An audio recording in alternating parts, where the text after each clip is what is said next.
right. Good afternoon, everybody. It's a pleasure to be here with you today. Karen mentioned she was a bit intimidated. What do I have to say as being part of the clear minority here? What I'm going to talk about, well, actually you may be a bit surprised about what I'm going to talk about, because I guess many of you came to this conference and to this session, for that matter, to learn something which is useful for your own future career. And now you have this guy taking you back to the past before we're going to talk about the future. Now let me tell you why that is. As you all know, regretfully, there's still not that many women who really have reached the top. So there are not that many examples where we can learn from. And therefore, I think it's helpful to look backwards to see if we can find examples of successful leadership careers of women and see what we can learn from that. And recently, I had the opportunity, as Karen mentioned, to look at 4 such examples, 4 queens, as a matter of fact. And here they are.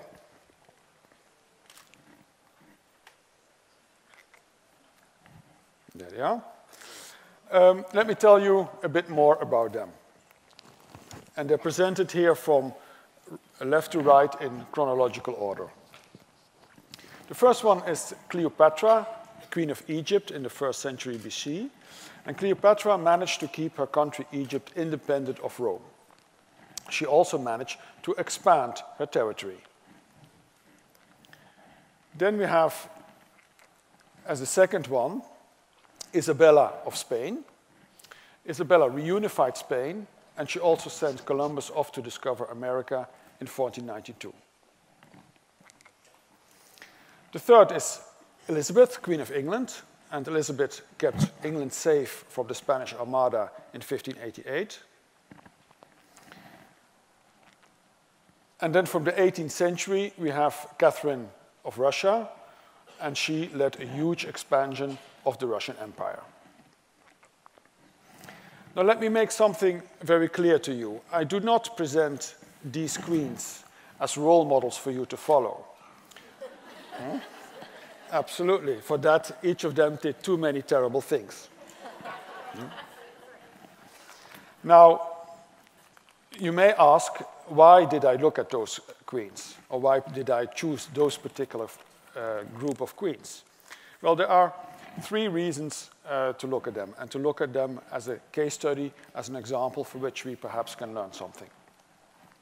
The first reason is that each of them was a successful leader.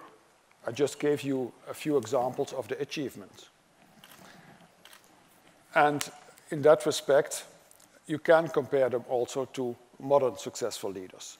And in my practice in leadership development, I've learned that it's easier to learn from a winner than from a loser. The second reason is that they had real decision-making power. They were not ceremonial queens, they had real power, just like modern CEOs do.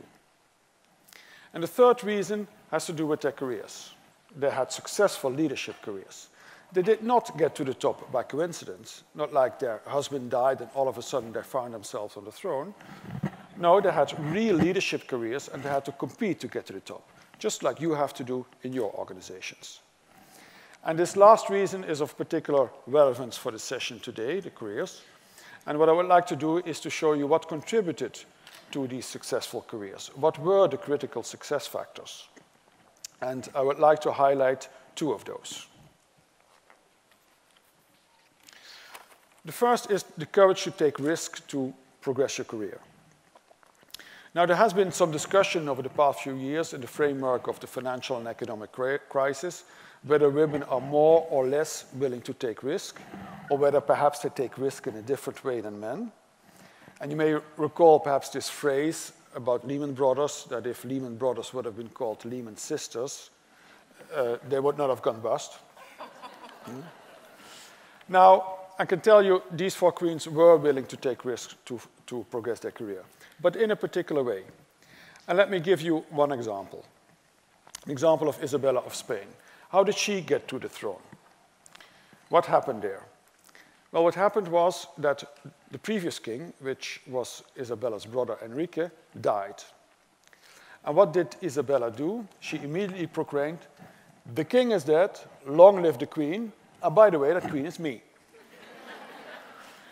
And she did that in a very public and spectacular ceremony. And this is an image of what that could have looked like. And we know for sure that Isabella had a knight with her with a sword held upright as a symbol of justice and power. But Isabella took a risk in doing so because she was not the only one, not the only candidate for the throne.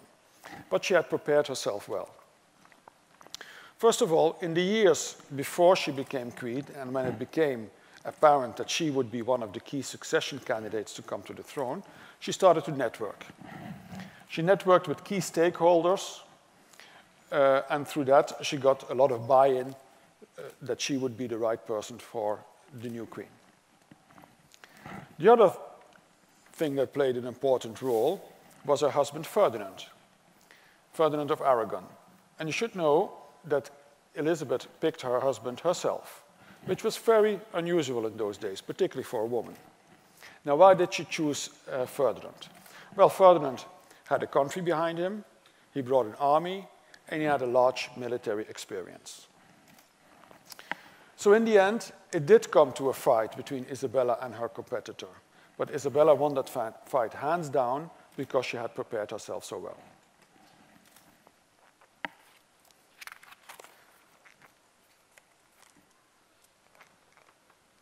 Now, yes, there it is.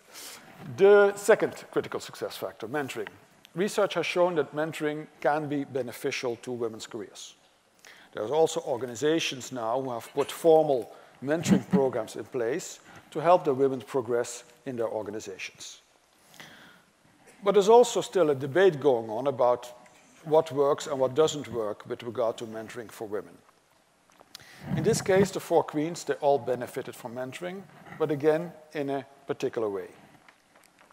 The example I want to show you is Catherine the Great of Russia. And actually, Catherine had two mentors. And the first one was Sir Henry Williams, a British diplomat. At that time, he was the British ambassador to Russia. And Henry Williams was older than Catherine. He had a big international network, a large experience. And Catherine learned a lot from him about politics and also benefited from his network. And when Catherine became empress, when she became Tsarina of Russia, actually, foreign relations became one of her key strengths. The other mentor was Nikita Panin, a Russian, also older than Catherine, and he had a large experience as a senior official in the Russian administration. He also had a large network, particularly inside Russia, and Catherine learned a lot from him about how politics work. And when Catherine came to the throne, when she became empress, she integrated Panin into her senior leadership team. So two mentors, both men and both senior. Now, what can we learn from these examples, from these critical success factors? Let me first of all mention that I've given you two examples, but for all these two critical success factors, there are examples of the other queens as well. The courage to take risks to progress your career. The queens did that, but in a particular way. They took calculated risks, and they took risks from a position of strength. The other critical success factor, mentoring. All queens benefited from mentors, but again, there in a typical way. There were always men, which helped the queens to be successful in an environment where they were surrounded by men. And they were senior. Not senior in the sense of hierarchy or having a higher position of power, but senior in having a large experience. Now, this afternoon, and in the session, in the panel session which follows after hours, where we will listen to several successful leadership careers of women now, I will be listening for what has contributed to their careers.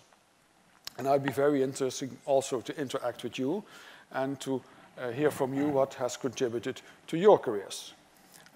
I'm around for the rest of the conference, so please come and see me and talk to me about it. I should be easy to find as I'm part of the minority here. And for this stage, I thank you very much for your attention.